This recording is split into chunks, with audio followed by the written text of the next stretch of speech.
Good morning, Gloria. Good morning.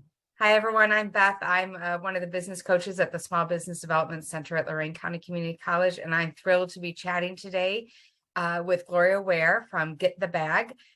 Gloria is going to talk to us about the myths and some facts about grants, but Gloria has an extensive background in philanthropy, startup funding, banking, and working with entrepreneurs in Northeast Ohio and I think all over the country. So I'd love to chat with you more about, have you introduce yourself a little more before we get started to talk about grants.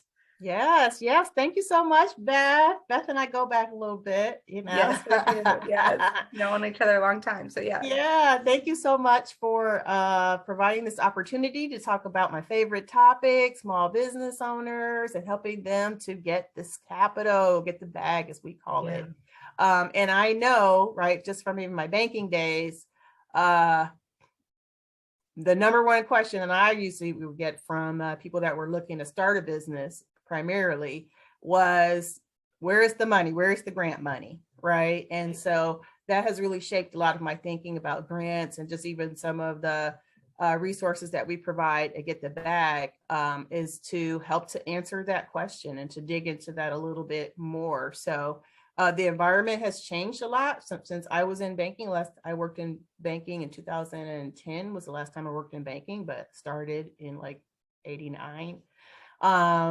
And so there definitely has been an evolution, and there will probably continue to be an evolution. A big part of that is the result of the pandemic. But excited to talk about some of the myths, or as I call them, misunderstandings about Yes, I mean, one of the before we get into some of those questions, I think I'm asked on a daily basis about startup grants, and I have to break the news that it's just not out there for everyone.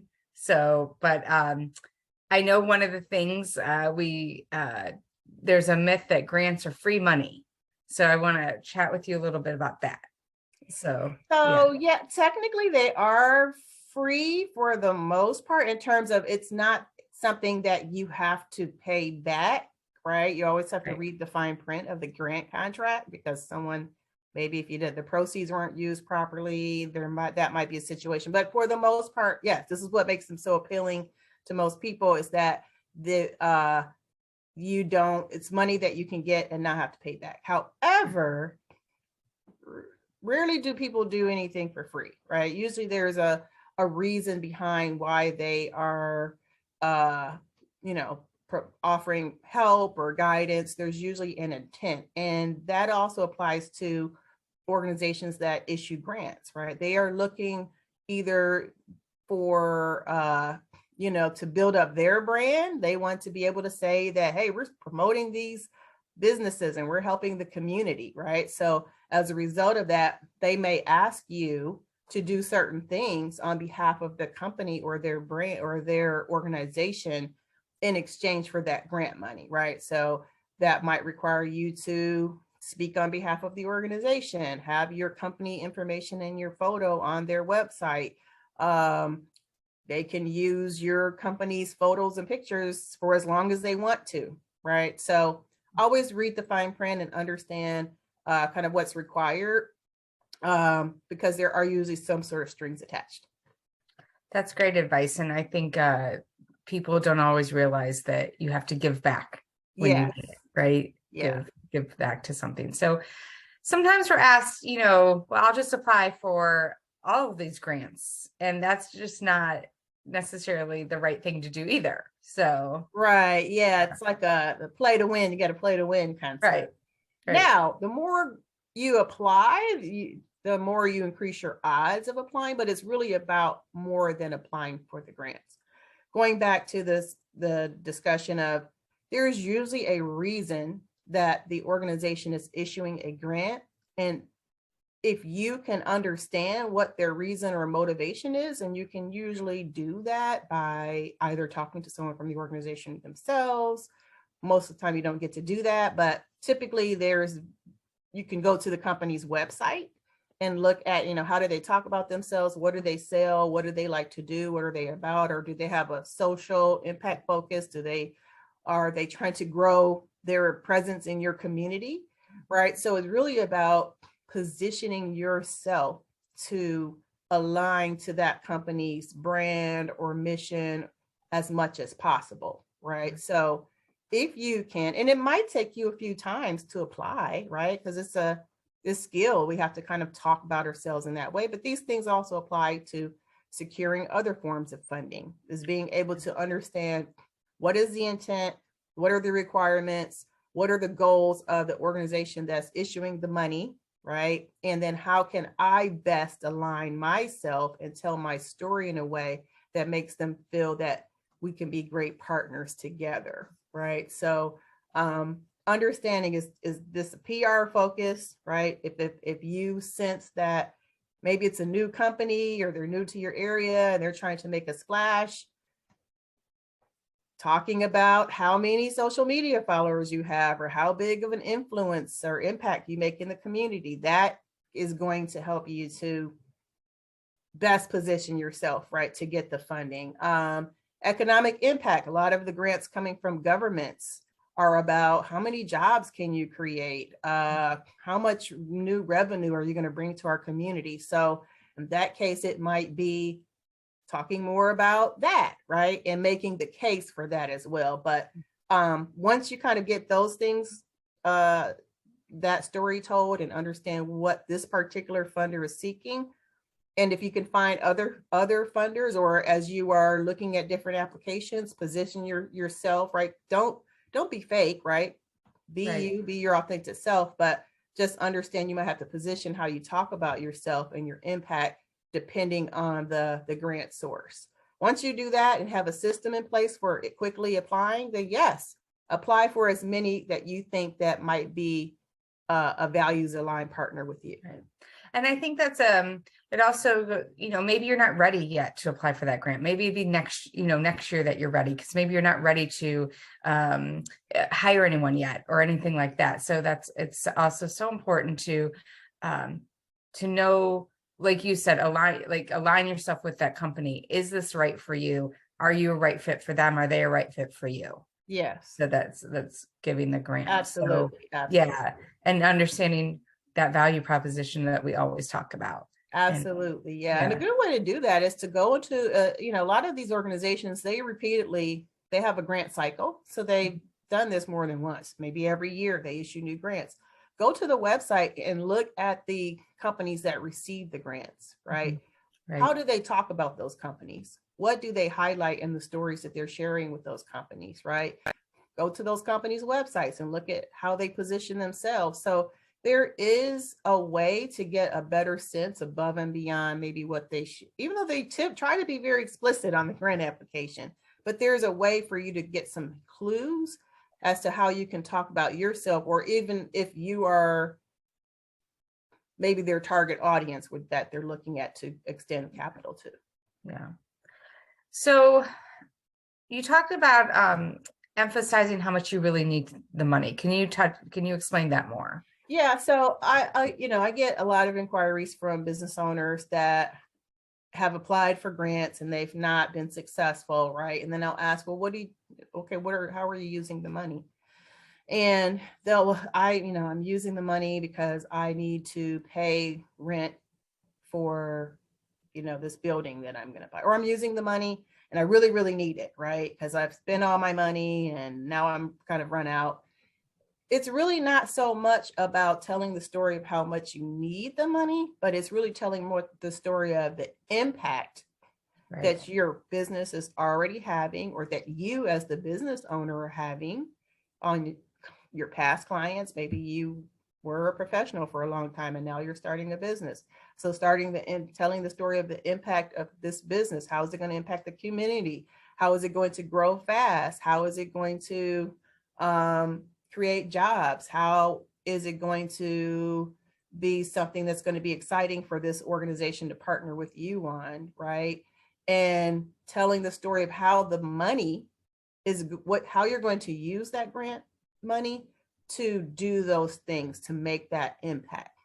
Again, these are organizations, they're looking for winners, right? Because this is what they want to talk about. They want to talk about the winners on their website, and they want to have a good story to tell, right? So not to say that maybe you're not a winner, but maybe you haven't positioned because you've been so focused on saying like how you need the money and why it's so important that you get it and why it's so important that you get it now, that you haven't really told your story of like why what they want to partner with you, right? Right. So Right. it's less about need, more about how you're going to use the money in a way that's going to drive that impact that you've determined the grantor wants to see.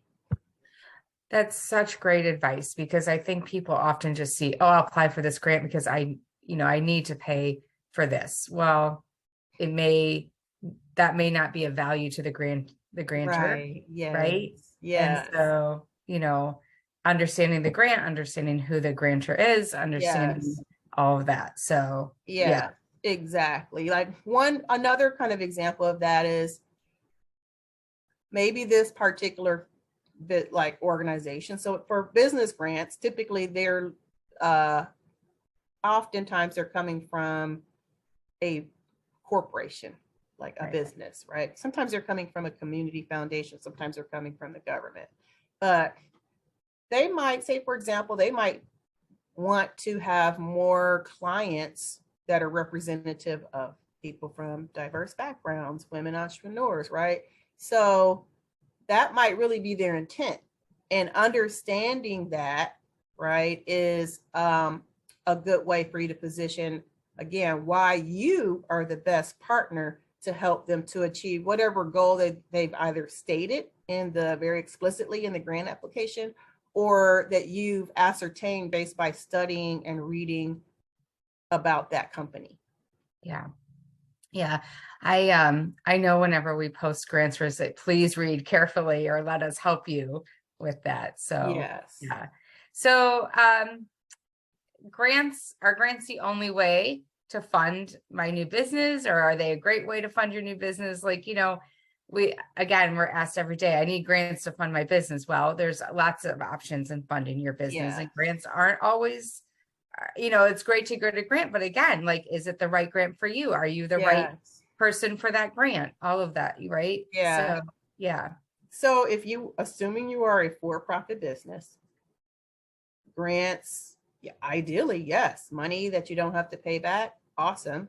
But most organizations that are issuing money to business grants, which typically has been very rare. There haven't been that many organizations looking to extend grants to businesses. We saw a huge increase in that during the pandemic, right? Mhm. And that was exceptional because businesses were suffering, the economy was suffering, everyone had something to lose. Most people had something to lose as a result of that crisis. So there was a recognition that, hey, maybe now, in addition to nonprofits needing more financial help, businesses also need help to get them over this pandemic. So most of those grants really were for established businesses, Right. to help them to stay in business. That was the goal. And even today, there still continues to be grant funding, economic recovery focused grant funding, but still it's for established businesses. We understand things are still tough. Maybe, you're still struggling with employees. You're still struggling with, cost expenses going up due to inflation. So we want to help. And if you look at most grant applications, it will say you've been in business for 2 years or more. Right. Now, there are some grant applications for new businesses or grants for new businesses. Those tend to be kind of startup, technology-based type startup businesses. And so, but even with that, they want to have seen that you've done some things to move the business along. You've surveyed 100 people and they said, yes, I'm going to buy your product and I'm giving you a deposit for that. You already have been, baking these cookies in your kitchen for 3 years and you have some good traction and good revenue in your social media site. Everyone's raving about your cookies, right? That there's an expectation that you've done some things first so that you have a story to tell in the grant application as to, of the thousands of people that are applying for this grant, this is why we should give it to this person. So there are other sources of funding for you to fund your startup. It's just that a business grant may not be the best use of your time unless they're explicitly saying that they are there to help you to start your business. I'm not saying that there aren't any that exist in that way. It's just that that might be more like 5% of all of the grant opportunities. Yeah, that's such a great point that oftentimes, even for lending, they need to see you've done something, or right. And so while you may, not think that being in business 6 months or a year is a startup, it absolutely is. And so to really start, unfortunately funding yourself somehow, or at least getting social media followers, as you mentioned, or any, right, to show you're serious about your business. Yes, absolutely. Yeah. And just some other options for those that are starting up, pitch competitions. I know they're not for the introverted entrepreneur, right? But sometimes I feel like if you are passionate about what you're doing, that can come through and it will help you, encourage you to do the pitch, participate in the pitch competition. Crowdfunding, right? There's so many more options now for people to start or grow their business than existed even, say, 5 years ago. Revenue-based funding, that's something maybe we could talk about later, but there's now funders that, well, hey, if you have demonstrated that you are selling those muffins or those candles like hotcakes, there are funders that will look at that, right? They figured out a way to, like, maybe we can give them some more money so they can sell more of that, and it's going to be a win-win for both of us, right? There's profits from like selling a profitable product, right? If you have a product or a service that's profitable, you could take that money and reinvest it into the business, right? And then there's taking advantage of free services. Sometimes you might need the funding to hire an attorney or to bring on a consultant or to get some sort of service. There are some organizations that can provide those services to you for free, enabling you to get some traction to do some things with your business that then help you to be better positioned to secure a grant or some of those other funding sources. Sure.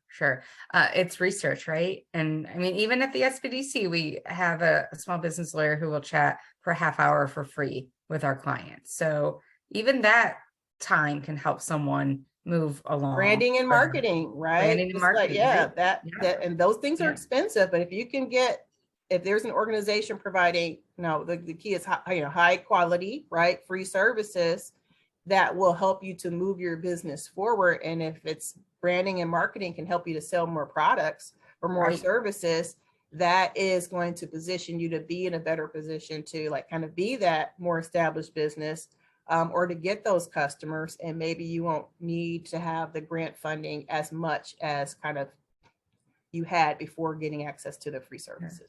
Absolutely.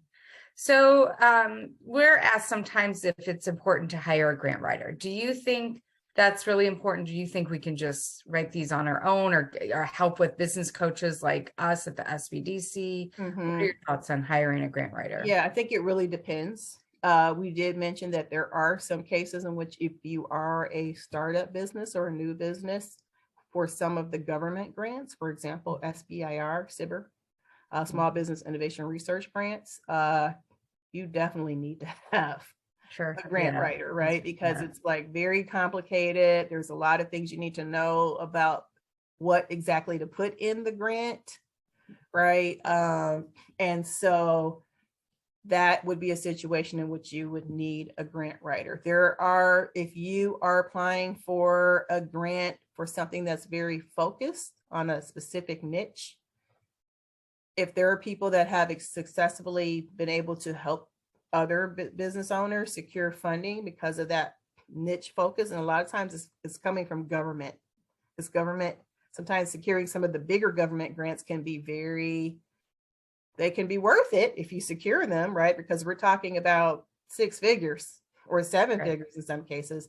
That's when you might want to look at a grant writer. If you don't, maybe you're a busy professional, right? And you know exactly what you need and you know exactly the value and you've taken the time to understand maybe the grant and the grant requirements, bringing on someone that has a strong track record, recommendations, they've successfully helped other people to secure grants. They have, they come with positive feedback from others.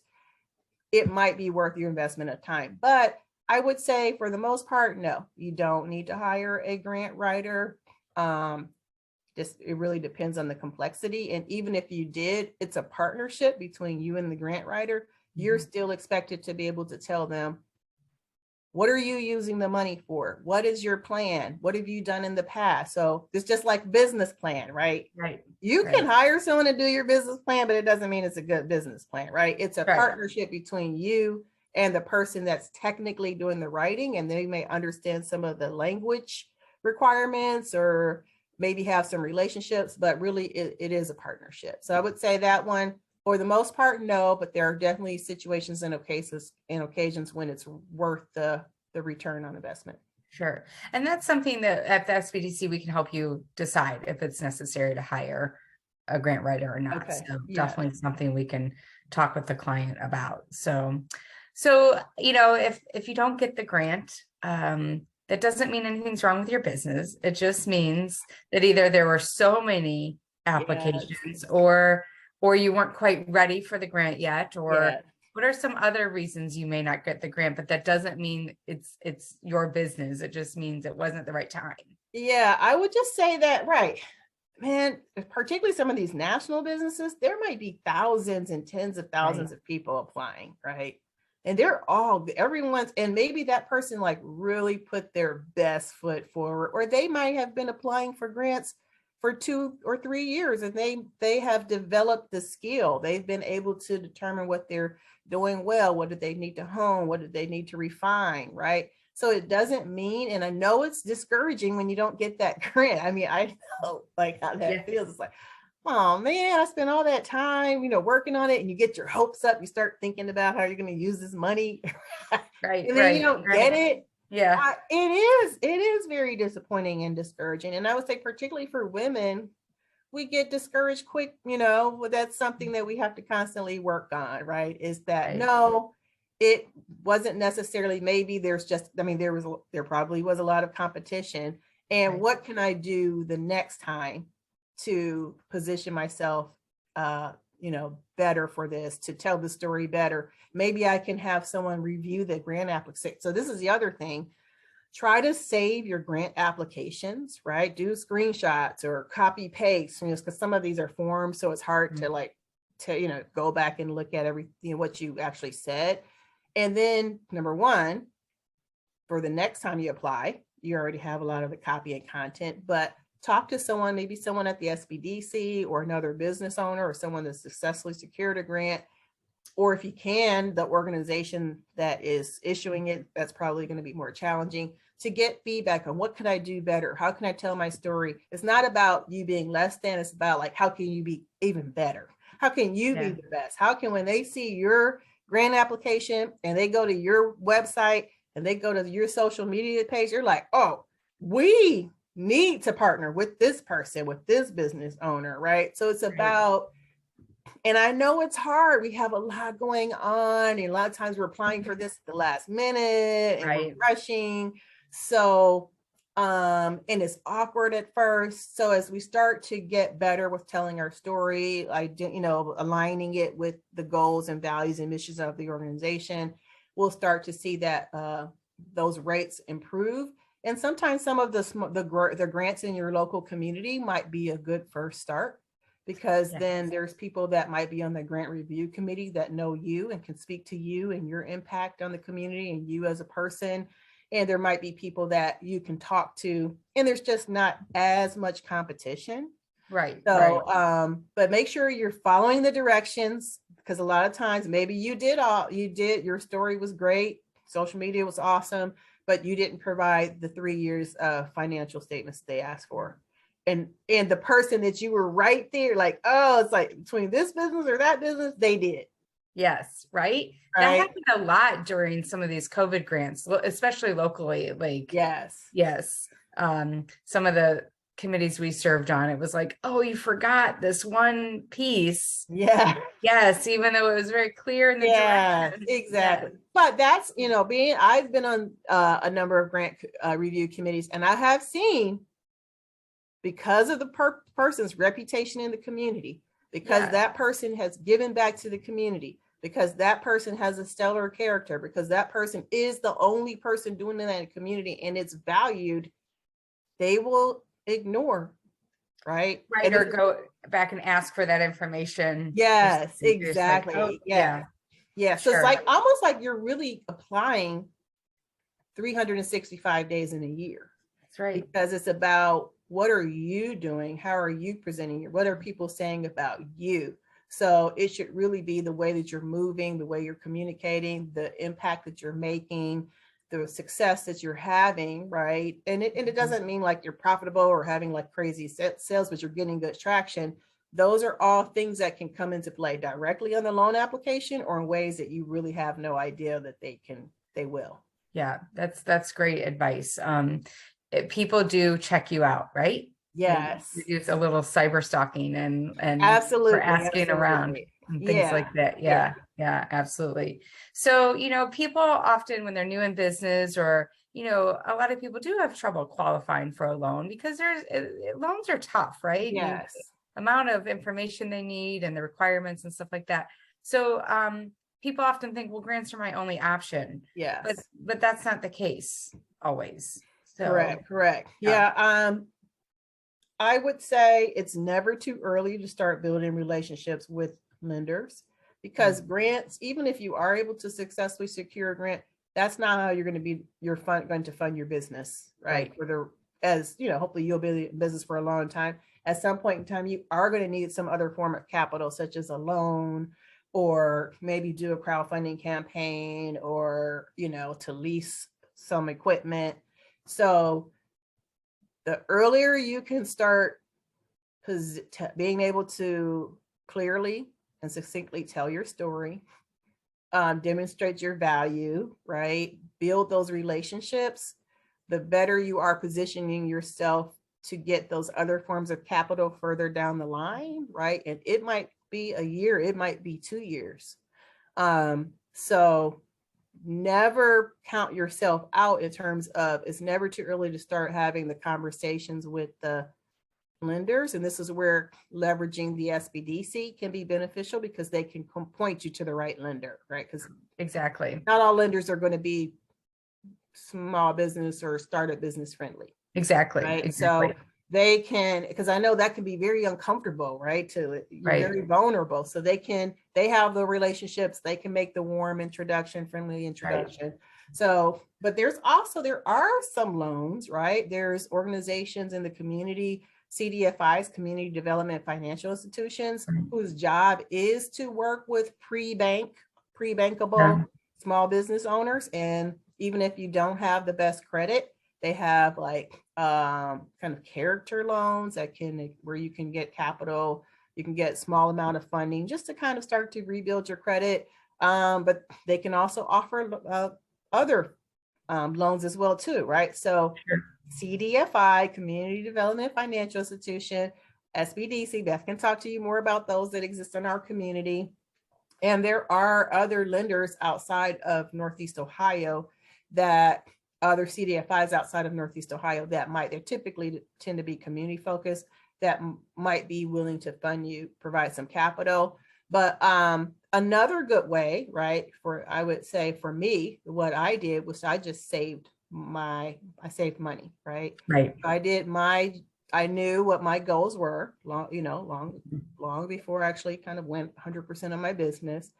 And I kind of determined what my expenses would be, right? Really starting with my ability to pay my mortgage and pay my bills. And I really started like significantly reducing a lot of expenses and paying down debt, so that cash flow wouldn't be as big of an issue. And then the other thing, and particularly for women, is, as we all know, that there's pay equity issues in terms of how much we're being paid compared to men, right? taking a look at your salary, asking for salary increases, right? And that's money. That's money that could be going towards building your equity for your business. Bonuses, making sure you're taking advantage of any bonus opportunities, part-time jobs. There's lots of things while, and a lot of people are still working while they have their business, right? I know I work with a lot of people like that, but I think sometimes we don't think about that as, how can I do a better job of negotiating and understanding all of the money on the table? Because there's a lot more money on the table, right? Even above and beyond your salary. And sometimes that's not even the right amount of money. And that is money I can use towards starting my business, or part-time jobs, right? There's more remote part-time opportunities, seasonal with the holidays coming up. So, and that's part of your story, right? Because a lot of times in a grant application or a loan application or whatever, they want to ask, well, how much have you put into the business?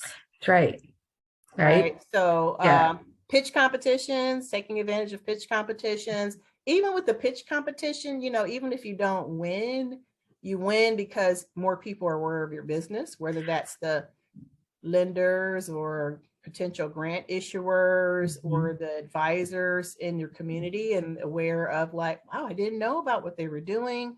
And there have been situations where people that didn't win the pitch, they didn't win like the big prize for the pitch competition, have been approached by other people that were in the audience to say like, hey, I really like what you were doing, and I would have picked you, and like, let's talk about how we can work together. So pitch competitions is not just about, it is, I want to be the winner, I want the $10,000, $25,000 check, but like, there's other ways of kind of getting the free services, the attention, the additional customers, right, coming from being more visible through pitch competitions, or crowdfunding is another way too. That's such great advice.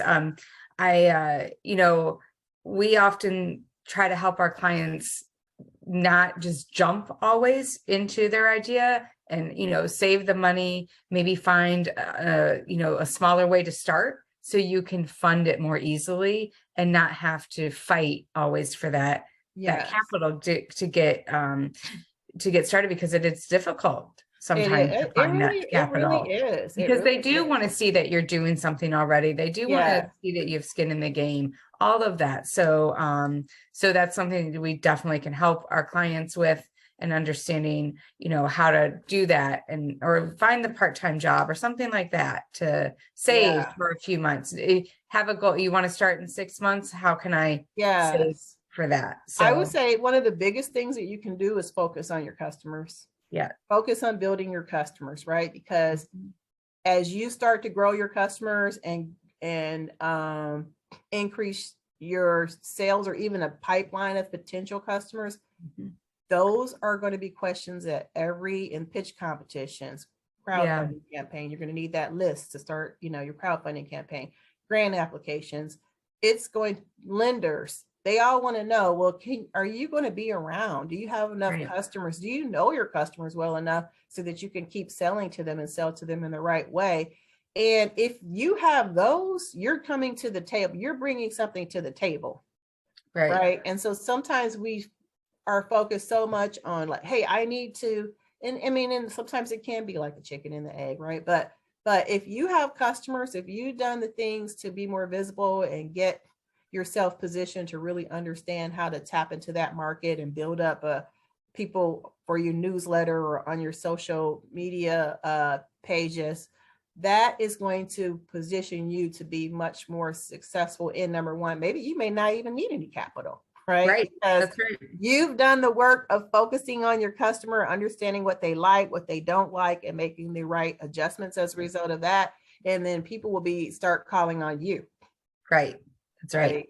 So, that's the number one piece of advice for new businesses, older businesses, because there was hotels, and then there was Airbnb all of a sudden. There was delivery trucks, and then there was Uber and DoorDash, right? Because your business could be disrupted at any minute.